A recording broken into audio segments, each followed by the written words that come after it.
Hi everyone! In this video, I'm going to tell you about one of my favorite Ascended Masters, Saint Germain.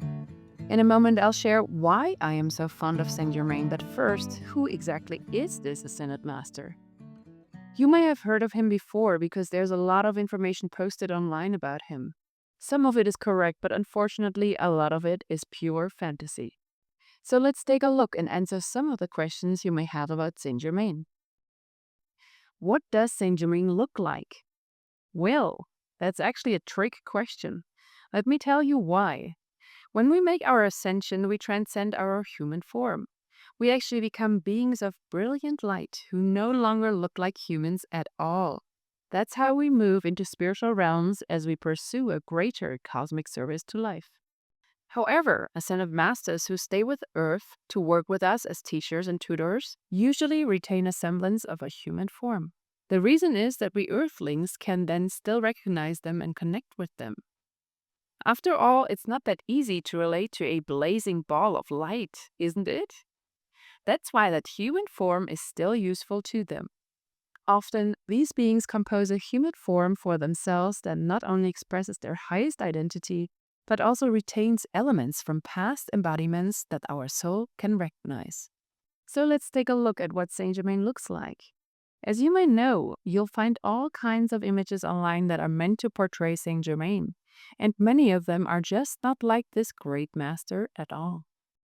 In contrast, here you see the human semblance that he himself has created and uses as he interacts with us at a soul level. This is how Saint Germain appeared in the 1930s to the painter Charles Sindelar. He projected his image onto the canvas so that the painter could accurately portray him. There's a lot of light in this picture, and when you meditate on it, it's easy for your soul to connect with this great master. A moment ago, I mentioned that the masters retain some elements from their past embodiments in how they present themselves to us. This leads to the second question. What are some of Saint Germain's previous incarnations? One of his oldest embodiments we know about was the Old Testament prophet Samuel. Centuries later, he incarnated as Saint Joseph, the husband of Mary and father of Jesus. He also lived as Merlin, the seer and sage at the court of King Arthur, and as a 12th century Franciscan monk, philosopher, and experimental scientist Roger Bacon. The images I showed you are just artists' impressions. They don't actually show what these personalities looked like. But that changes with the next embodiment. In the 15th century, Saint Germain reincarnated as the explorer Christopher Columbus. Driven by visions of a new world, Columbus opened up the continent of the Americas to the expansion of Western culture. Saint Germain's last embodiment was that of Francis Bacon, who was an important statesman, philosopher, scientist, and prolific writer in Elizabethan England. Bacon's life was so extraordinary that scholars have still not fully unraveled all of its mysteries. But it is well documented that he may have been the secret son of Queen Elizabeth and Lord Leicester, as well as the true author of the Shakespeare plays and sonnets. Let's put Bacon and Saint Germain side by side. If you look carefully at their portraits, you can see or feel a certain similarity in features as well as an energy that helps our souls recognize who this master is. Okay, let's move on to question 3. Is Saint Germain immortal? There's an obvious answer to this question. Yes, Saint Germain is immortal, because every ascended being is immortal. Becoming immortal is the hallmark of making our ascension. However, with Saint Germain, there's a deeper explanation as well. Saint Germain made his ascension after his life as Francis Bacon, so that was his last embodiment. But then something happened that doesn't happen very often. He was given permission by the Karmic Board to return to embodiment to prepare for his future mission. That mission was to become the avatar and hierarch of the Aquarian Age, just as Jesus was the avatar of the Piscean Age. There were still several centuries left until the beginning of this new mission, since the Aquarian Age wouldn't start until roughly the year 2000.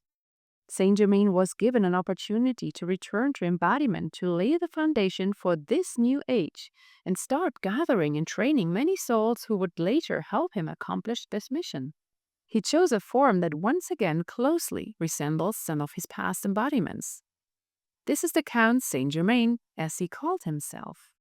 He appeared in his form as early as 1710 and was still seen exactly like this well into the 19th century. He performed many alchemical miracles, such as removing the flaws from diamonds and changing metals into gold. He also carried out diplomatic missions for the rulers of Europe and was deeply involved in promoting new industries, such as mining, ceramics, and fabric production. On top of that, he was an artist. He painted in colors that would not fade, and when he played the violin, listeners swore they could hear an entire orchestra playing. Because of all of these miraculous accomplishments, he became known as the Wonder Man of Europe. And because he lived so long in the same body and didn't age one bit, people referred to him as the man who would not die. I think that one of the most valuable aspects of this mysterious long life is that Saint-Germain was able to contact and work with so many people. Many of them are now his devoted students who are committed to helping him usher in a new golden age. Saint-Germain has a tremendous love for us.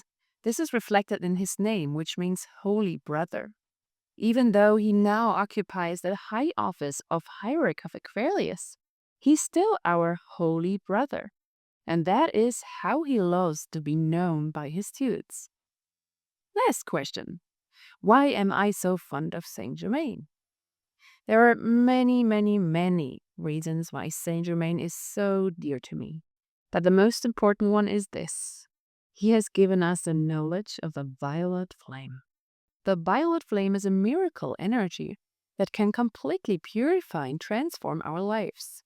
The violet flame is so important to me that I have dedicated this entire channel to it so that you can learn how to work with this divine light and transform your life. If you're new to the violet flame, I recommend you start with this video, Violet Flame Beginner's Guide. And if I've whetted your appetite about Saint-Germain, you can read more about him in this article on my website, simonsvioletflamevideos.com/Saint-Germain. I recommend that you learn everything you can about Saint-Germain because he's a wonderful Ascended Master friend to have in your life. You won't regret it. Thanks for listening and have a great Violet Flame day.